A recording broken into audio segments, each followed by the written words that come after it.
Your Python code writes logs, but you never see them. That's because logging silently discards messages unless you call basicConfig first. Here's why and how to fix it instantly.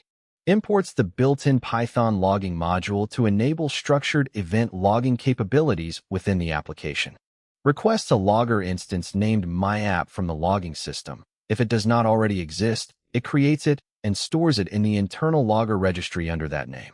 Attempts to log an informational message with text. This will not appear using the previously created myapp logger.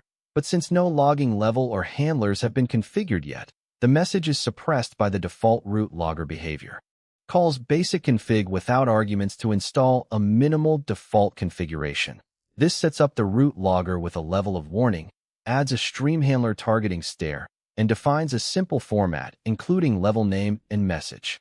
Logs an informational message with text. This will appear using the same myapp logger, which now inherits the newly configured root logger's handler and level behavior.